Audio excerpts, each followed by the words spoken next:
Yeah, bro. Well, you know me, man. I've no preparation, no nothing. We just kind of start talking shit.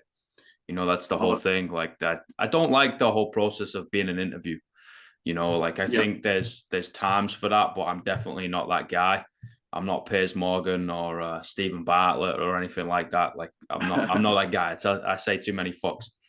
But anyway, Yeah, dude, how yeah. you doing? I'm doing great, man. What's today? Thursday morning. Yeah, I'm doing good, man. It's been a pretty relaxed start to the year.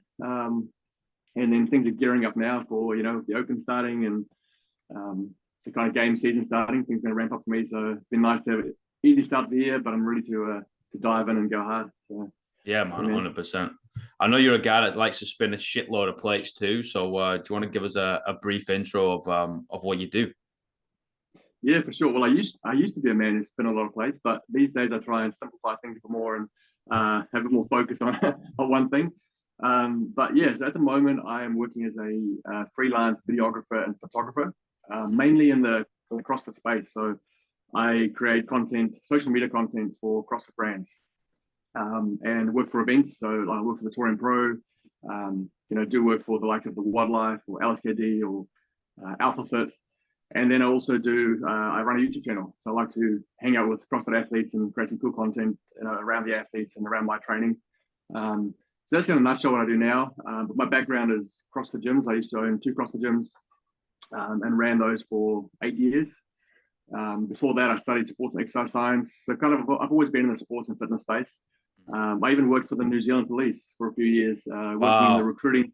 Yeah, working in the recruiting department, helping with the fitness testing for the police recruits. So yeah, man, just love fitness, love health, and yeah, Fellow it's good. meathead, we kind of got that bug pretty early That's on it. and, like to rock up to work in trackies and sweatpants and wearing nice little funky shoes, right? And yeah, That's it, call it man. call it work, call it profession. Yeah, that's it, bro. Exactly, Dude, I exactly. love it. What gyms did you used to own? So I started a gym called Ansford CrossFit in Auckland. I was in Yeah. Mount Eden back in 2011. Um, I think we might have been like the sixth or seventh affiliate in Auckland or in New Zealand. So pretty early days. And that was a great community. Like I started that with literally a handful of kettlebells, that I bought secondhand and just a very, very small space in a warehouse. It was like a storage warehouse in Mount Eden. And so I just rented this tiny little space. It was like a cage. We used to call it the cage. Mm. And so, yeah, that was a really organic kind of growth. That gym just slowly grew. And then I started another one here on the Gold Coast when I moved here in 2016. And that was the opposite. I started with a beautiful building, all brand new equipment. Um, and honestly, I think I prefer the way I started in Auckland. Like that organic growth and starting small was actually much more risk free and a lot more organic. Whereas one here was high risk and high pressure and ended up failing. The one in Auckland I sold and it's still going today. I think it's called Renegade now. It's just in the city there in Auckland. But yeah, man. So those are the two gyms: Anford CrossFit Auckland, Anford CrossFit Gold Coast. Yeah. Love that, man. I went in when it was still Antfit, and this was maybe a couple months after I arrived here, so turn of 2020, maybe around that Okay. time. Yeah. Yeah, man, it Sure. was a sick gym, nice little space. I Yeah. love So the whole grungy start, and you just kind of build from there. Wherever it goes, it goes. But like super humble beginnings, I think that's the way to go about it, man. yeah, I think so. I think you're starting a new business. Like you always want to get all your stuff together. You want to get all your ducks in a row before you kind of kick off. Where I'm the opposite. I just like make a start. Just Yeah. just get going and then just figure it out along the way, and you'll end up where you want to end up. But if you have to wait for everything to be perfect and be aligned, it just never happens. Mm. Um, yeah, it's a shame you never saw the Anford gym before that. So I was there building there in Auckland. I just had to sign a lease there to be able to sell the business. But the building we had prior to that was actually yeah, it was kind of like the real Anford. It was much bigger space, much higher ceilings. It was big open space. So yeah, you saw the 2.0, the second facility there. It wasn't bad, but it's yeah, it wasn't quite what it was before. Yeah, yeah, Mm. Well, it yeah, happens, man. yeah, I think building it from the ground level, starting off as like quote unquote the box model, right? So your garage, just like four yeah, walls. I think you're really able to nurture a community and really get it in the cement and the brick and mortar, right? Rather than kind of bring in this brand new thing and you're like, oh shit, well, we got like all this equipment, how do we build a community? How do we make everything kind of tip top?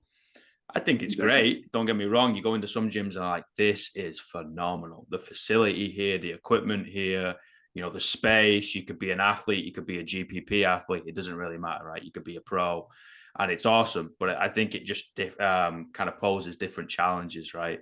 And yeah, I'm a bit OG. I like the dirty. Let's just come in, absolutely. sweat on the floor. Oh, it's fine. Just put money in the pot. We'll figure that out later. Is it the best business model? Probably not, but I think it's more fun. Most real. Yeah. Yeah, more real, man. Yeah, and I mean, you look at the OG CrossFit gym in Auckland, CrossFit New Zealand with Darren Ellis. Like, I remember Darren when he started, it was the same thing. It was a very small space, very basic, and then even now, he's always stayed true to to just keeping the main thing. It's not about the flash equipment. Like, he's still in the same building he's been for years. I'm not sure if they still have the pull-up rig with like the exposed pipes that he built himself. I don't know, he might have a new rig now. I don't know. But he used to have this rig that is built himself with like wooden posts and like exposed, beams. I've always loved what Darren does. And he's been around for forever and he's still there, still going there. So it's cool. Yeah. Sure, man. I think the biggest thing that sets it apart, especially across like a lifetime of coaching within the fitness industry, right, is being that personable person.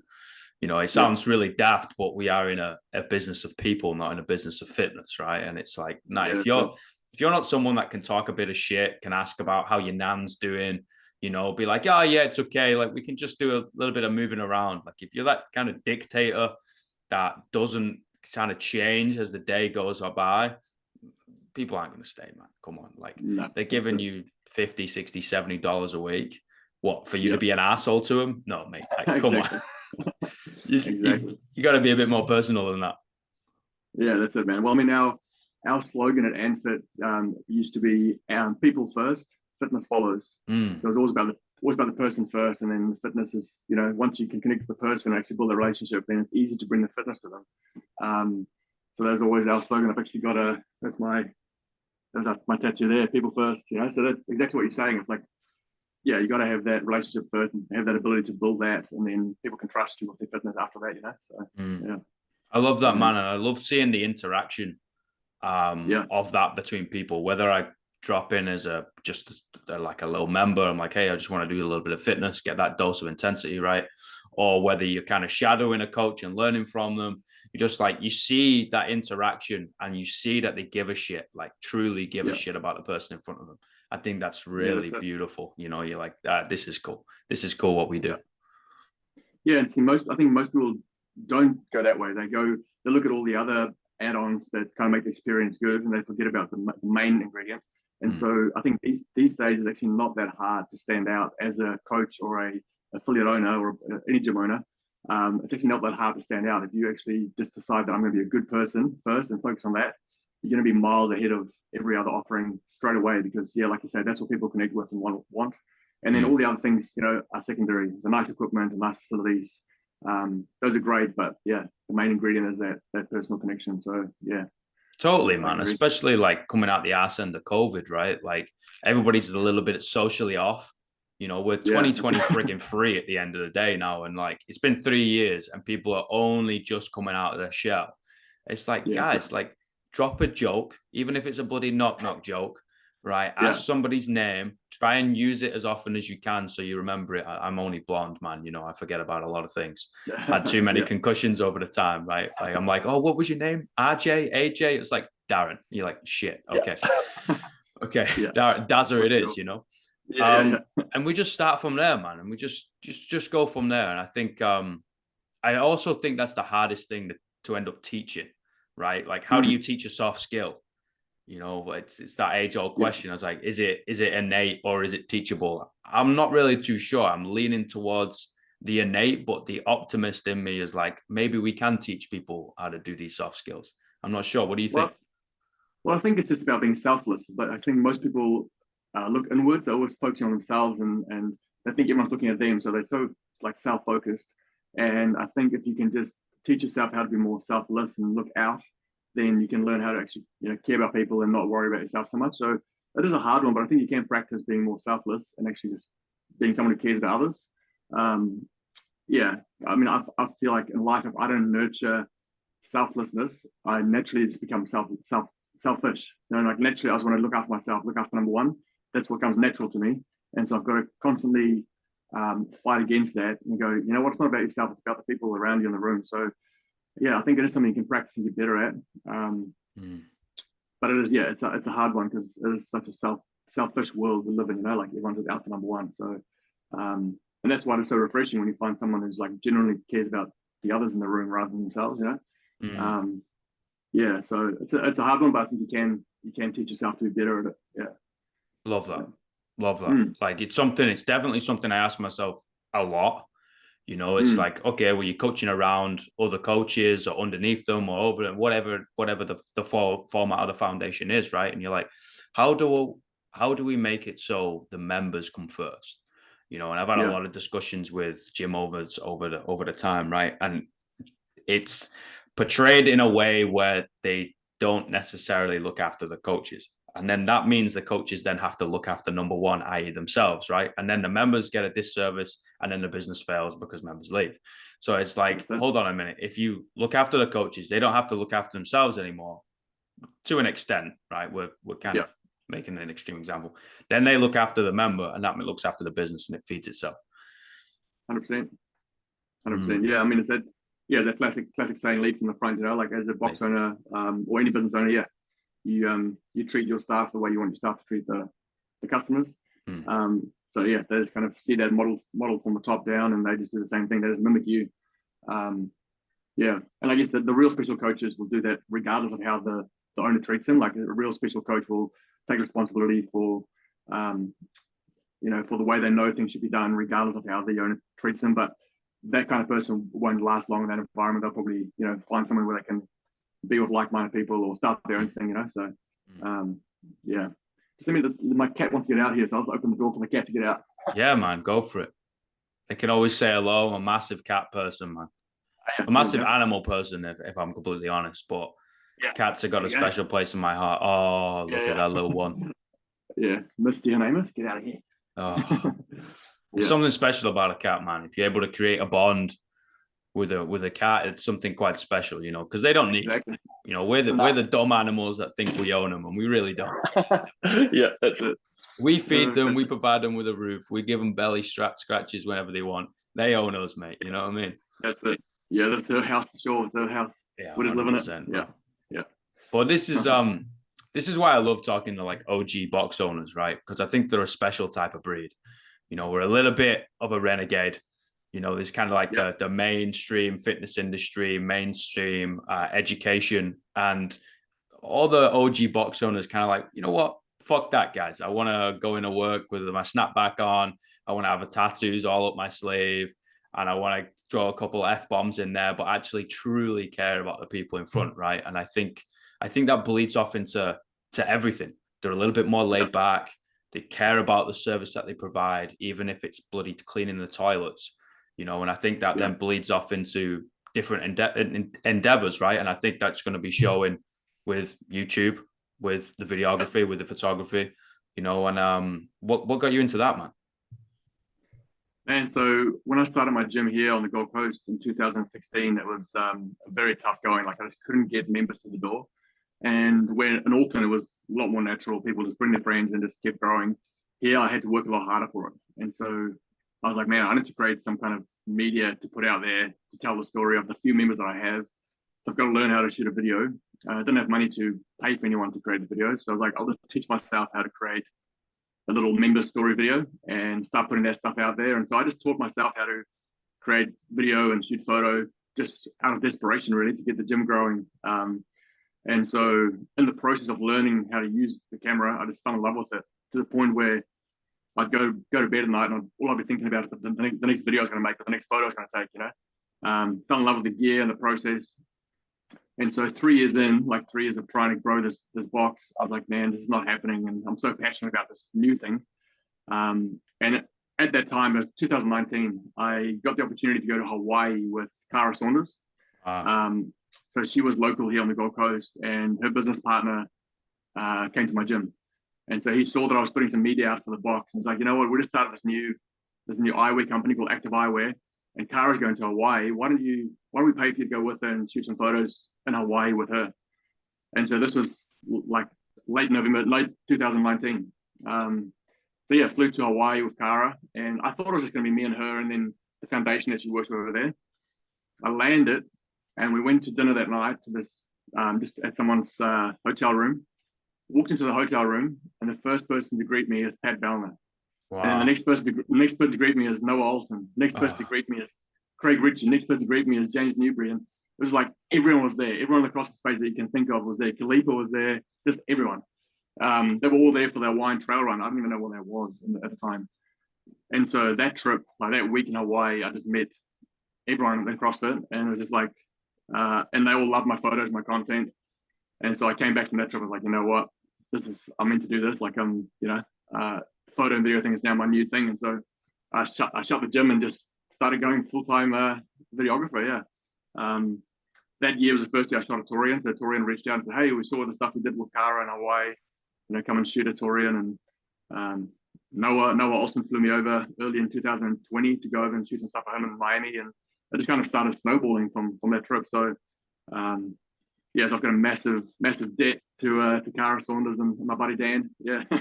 Amazing, man. Yeah. That's a beautiful story of tenacity, of just like, you know what, I got to make this work. I got to figure this out. What have I got to do? I got to learn a new skill. Okay, I got to learn this new skill, and then you do it. All right. You might have to like call it quits on some things.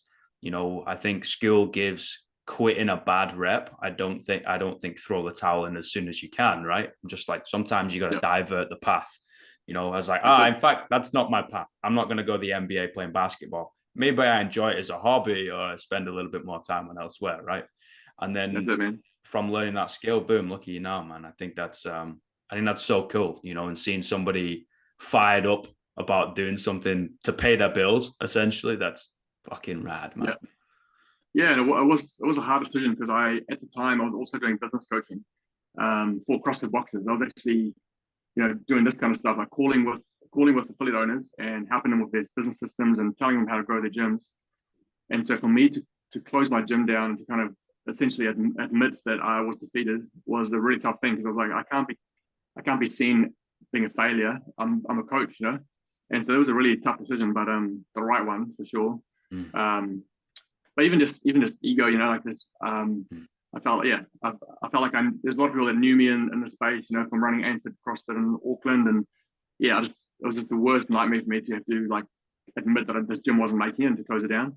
So it was a big ego check for me, but glad I didn't push on more than 3 years was, like you say, you go down a path and you realize this is not working out, and just having the humility and the just the balls to say, you know what, I'm gonna stop here. I've pushed hard enough and I've realized it's not where I want to go. So it was a tough time, but I had no guarantees that this video thing was going to go anywhere. But that was the only thing I had, so just had to make it work. Yeah, man, you got to chase something. I think I think that's what we need as humans. We need something to chase. Initially we probably need something to run from, which was definitely me running away from things. And then it's like, okay, cool. Now we need to flip that switch. What are we chasing? It's a little bit more constructive, a little bit more positive, rather than trying to leg it from a council estate. But that's a different story.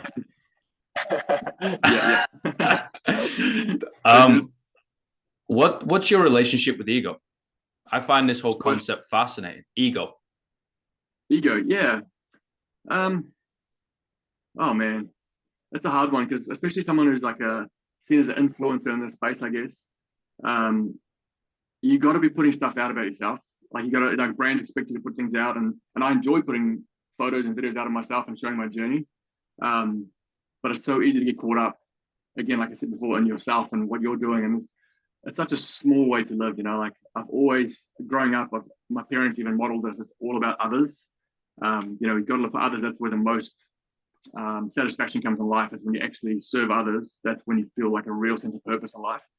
And so when I start to feel a bit down, or like when I go through a stage where I'm like, I just feel a bit dark, often it's been a stretch where I've just not looked out to others. I've just been consumed with my little journey. And so yeah, I mean, ego I feel it's always there. It's always there, ready to pounce. You know, like it's always there, always ready to kind of overtake you and to distract you. And so it's one of those ones where you have to get up every morning and actively say, you know what, I've got this job to do, and I love creating the stuff about myself and showing my journey. But ultimately, it's to inspire others and to help others. And if it's not doing that, if I'm just consumed about, you know, how I look on this video or how I look on this photo, it's like, well, what are you doing? You know, like it's you can't be at that surface level. You got to go deeper. Like the content has to have meaning. And that's a big thing for me in my content. I'm trying to really bring meaning to it. So it's not just about, oh, I'm doing this diet to look better, or I'm doing this fitness regime to look better. I actually want to have some kind of educational, inspirational message with my content that actually push people forwards in life, you know. So that's a challenge, yeah, because there is a lot of surface level content out there that's just look at me, look at me, look at me, you know, and there's nothing really else behind it. So yeah, it's a tough one, man. It's something I struggle with for sure. It's something I battle with. It's the ego and just having the right motive and the right heart behind what I do. Yeah, it's something you got to constantly check for sure. For sure, man. I think if people turn around to you as like, I don't struggle with ego, I think they'd be lying to your face. And, you know, more importantly, they'd probably be lying to themselves. You know, I think it's that wolf that's always scratching at that door. You know, it's always going to be there, whether you like it or not, you know, and we have to be able to keep it in check. Use it in some respects. You know, I read a post, this was years ago. I can't remember the fellow was a weightlifter for the USA, and basically he said about, he made the whole statement, and usually it gets a lot of stick, right, of like, ego's not bad, and he's like, oh shit, you know, it's got that emotional response. And if you actually read it, it was a really good little paragraph, but it was essentially using it in a constructive manner rather than allowing it to control you and take the reins, right? And especially when it comes to Olympic weightlifting, for example, right? It's you versus the bar, and that bar is actually a representation of the things that you don't like about yourself, or like the challenges that you may have overcome in the past, or whatever that you are getting through, right? Mentally trying to work through. And yeah, if you got to put on this little bit of a persona for you against you, essentially, but it's just in the representation of a barbell, then fine, fuck it. If that's okay. Like, people's like, oh, look at him strutting around a gym. I was like, actually, that's him or her just trying to figure out themselves, because you can tell as soon as that set's done, they're joking around, they're eating Haribos, they're saying good job, they're high-fiving some folk, and it's quite fascinating, that little dynamic that people have with ego, right? And it's interesting how people keep it in check. Yeah, for sure. Well, I think there's a difference between being confident and also believing in yourself and accepting yourself. And I feel like ego is almost like when you're trying to be something that you're not quite. You want to be, you're here, you want to be here, and so you're kind of making up for that lack by putting on something that's not real, and that it's like that negative ego, you know. But if you're someone who knows your abilities, you've done the work, so you know your abilities, you know your motives are right, you've accepted yourself, you love yourself, then there's no gap to make up. And so that confidence and that kind of persona can come across and be legit, be real. It's not trying to make up for something that's lacking, you know. And so, and people can smell that straight away. They can know when you're trying to make up for, oh, he's trying to be something that he's not yet. You know, he really wants to be there, but he's not there, so he's making up for it with this fake ego, you know. And so, yeah, there's absolutely nothing wrong with being confident in the work you've put in, and then, you know, like you say, using that to kind of push yourself forwards, you know. Yeah, I'm a big fan of that, you know, just backing yourself for sure. So it's a fine line, but it's just, you know, in your heart whether you're trying to compensate and make up for something that you're haven't quite achieved yet, you know. So yeah, it's an interesting one, man. For sure. And like hiding flaws as well, right? You know, of like, oh, I failed like this in the past, or this is what I'm currently struggling with, etc., etc. And you might see it in gyms in a coaching sense of like, oh, I'm not gonna do the class that I'm not coaching because I might not win the workout because it's not in my wheelhouse, right? And it's just like, for fuck's sake, guys, like, it's not about the score, the weight, the time. It's just about being in the fight. Like, are you in the arena throwing punches? And that's kind of it. Like, because at the end of the day, it's just a mirror that you're throwing at it. Like, that's all it is. And people just want to know that you're like, oh, okay, you're practicing what you're preaching. Like, you're on this road walking with us. We're going hand in hand. Like, you are in there fighting that shadow, which you're never going to get a hold of. But you're just in there slapping and swinging anyway and throwing roundhouse kicks. People are going to be like, fuck yeah, coach, let's do this, you know? And the next time that you're at the front, they're gonna respect it a little bit more. Absolutely, man. 100% agree. 100% Dude, agree. what's your purpose? My purpose? Mm. Wow. The old lifelong question, eh? What's your purpose? Well, yeah. Well, first of all, like I'm a Christian, so I believe in God, and so my number one purpose in life is to please Him and to find out what He wants from me and do that. So I get up every morning and try and get to know Him more, and so that's for me. Like my faith is my number one, and that kind of, you know, I think a lot of people put religion or faith as like an add-on to their life, like to put in a little box, like this is my little religion life, this is my relationship life, this is my social life, and they put it all in a box.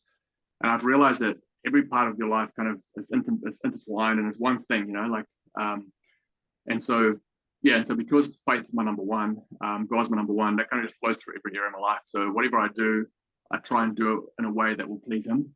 And so that's my number one purpose, man, to be honest. Like, you know, I've got my own little plans, you know, here on earth to do what I want to do. But ultimately my worldview is all about what does He want from me and how can I please Him, you know?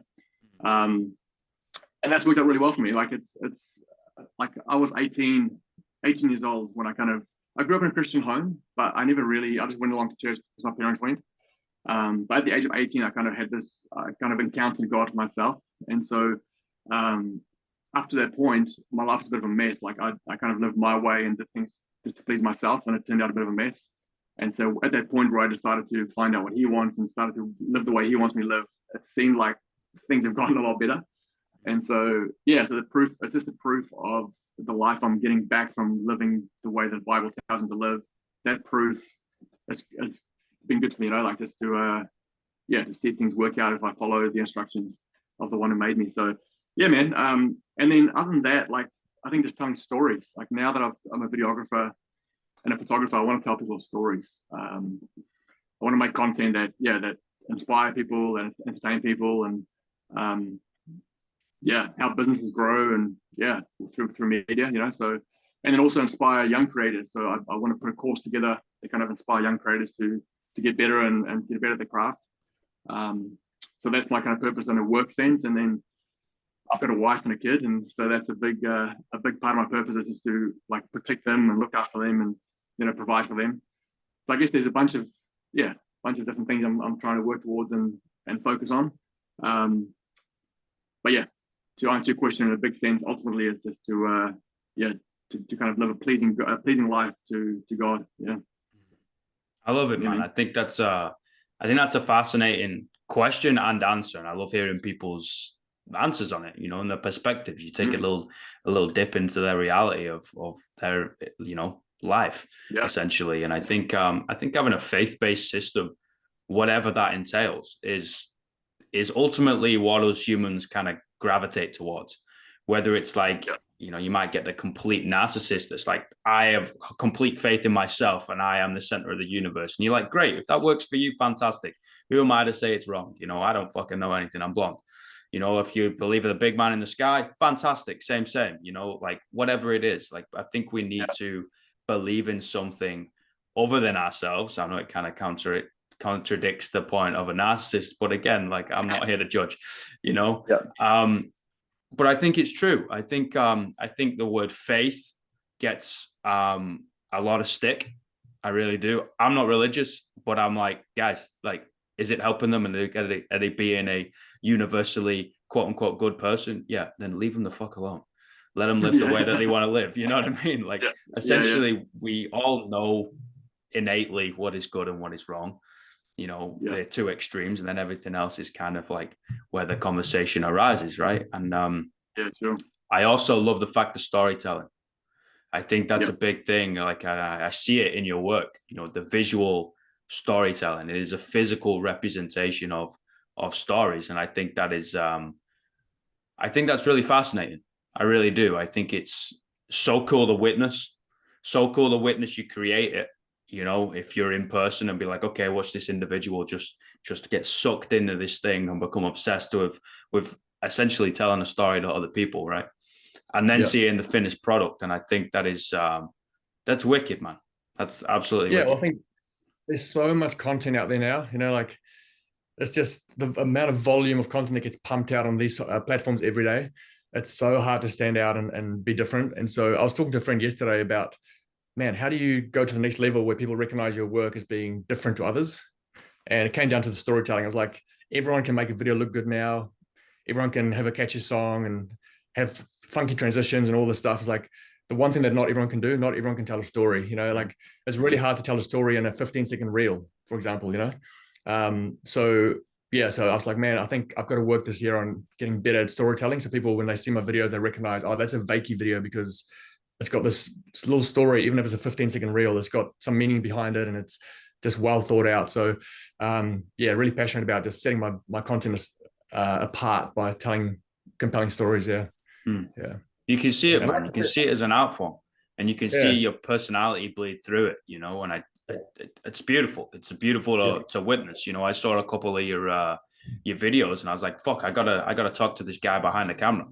I was I don't know how to do these videos and stuff like that, man. Like it's not my thing, but I'm like, cool, this is awesome. Like someone is putting a shitload of time to do this. You can see the story, you can see the personality bleeding through. What is that person? Who is it? What do they think? Like, what's their experience? It's cool. Let's have a talk. I think it's really cool, man. It stands out. It definitely does. Yeah, and honestly, man, like the better I get it, the closer I get to the athletes, like the better my relationships become with them, and the more real my relationships become, the more vulnerable they're willing to be with me, and the better the content becomes. So it all circles back into relationship. Like if you're a random person putting a camera on someone's face, you're not getting anything other than surface level content. But if you actually invest into relationship over the years, the content becomes richer and richer, so and that you can't, like, this takes time. That there's no way to fake that relationship building, like I only get to spend time with these athletes maybe 2 or 3 times a year. For example, I might see Karen Porter 3 times a year. And so those 3 interactions really matter to try and build a relationship, make him comfortable around me so that when I interview him or chat with him, he's comfortable to share his life with me. So it's funny, it all just comes back into relationship. The better the relationship, the better the content, so. Sure, man. Yeah. Comes back to being personal as well, right? Personable, I should say. Sorry. Like, again, it goes back to what we said at the beginning. I don't like this interview thing. I'm not going to have a set of questions. I'm like, all right, brother, here we go. Like, how old are you? Where are you from? I was like, go fuck yourself. No one wants to listen to that. I don't want to hear it. And you definitely don't want to say it. It's like, we'll talk about your cat for an hour. That's all right. That's sound. Like, whatever. Just learn the individual. And I think that's where the beauty of individuals lie, and this life that we live in, whatever this thing is. Like, you see these little aspects shine out of people and you're like, holy shit, I never would have got that if we'd have stuck at this surface level, and it's quite funny. Like, I had a conversation recently of just like, turned around to someone pretty close to me and I was like, I'm aware that I'm really shit at like small talk. And they were like, yeah, you are. I was like, I just got no time for it, man. Like, I'm going to come in and say something fucked up, like as a joke. Everybody's going to end up cry laughing. And then I'm going to ask the meaning of life. Like, it sounds a bit like crazy and bipolar, but I'm like, oh yeah, look at the weather today. I was like, come on, man. Nobody's got time for that. We've all got busy lives. Let's just go do our thing, and you can see it shine through, dude. For sure. I got 3 questions though. Yeah, let's go. What's the greatest piece of life advice you've ever received? Hoo-wee. Sheesh. Oh man, that's a tough one, bro. I think one of the things that I think think about often, and that's probably had the most impact on my life, is until you're told otherwise, just assume that everyone loves you. Because we all have this, until you're told otherwise, until someone tells you they don't like you, just assume that everyone likes you. Because we all have this thing where we walk into a room and we'll just straight away think, oh, that person doesn't like, or for me anyway, I walk into a room and I go, straight away my mind goes, oh, that person doesn't like what I'm wearing, or that person doesn't, for some reason I just think they don't like me, and they haven't told me that. And so I live with this kind of insecurity. And so I find if you just go, you know what, everyone in the world loves me, they're all cheering for me, they all love me, unless they tell me otherwise, then sweet, then I've identified that one person. So that's something I live by, is unless told otherwise, just assume they all love you. Wow. I'm going to challenge myself on that, man. Like, because I'm the same naturally. I walk in the room like, everyone's wanting to fucking get me here. I was like, Yeah, fuck. well, we make up these stories in our heads about what people think about us. And it's like, they haven't told me that. I'm just making that up. This is that classic shower talk, where you're just like making up stuff in your head, that's making up these scenarios that are never going to play out or have never played out, but you end up believing them about people. And like, that person's never told you that. Like, they've never told you that they don't like you or they think this of you, but we're just so good at making up these things in our heads. Yeah. Yeah. I like that a lot. I'm really going to challenge myself on that. Yeah. What's love the, you, bro. That's it, man. What's the worst piece of life advice you've ever received? The worst. Oh, man. Far out. I mean, there's a few cliches that I can think of, like, find your passion and you'll never work another day in your life. That classic saying. I've seen that, they used to really inspire me. And now I'm like, that's the biggest piece of bullcrap ever, like, I live my passion, but it's still days where I'm grinding, man. Like, it's definitely work, doesn't mean I don't love it, but there's definitely some aspects of my job that's not enjoyable, that I have to this is part of life. So that's definitely one, like, and even like follow your passion.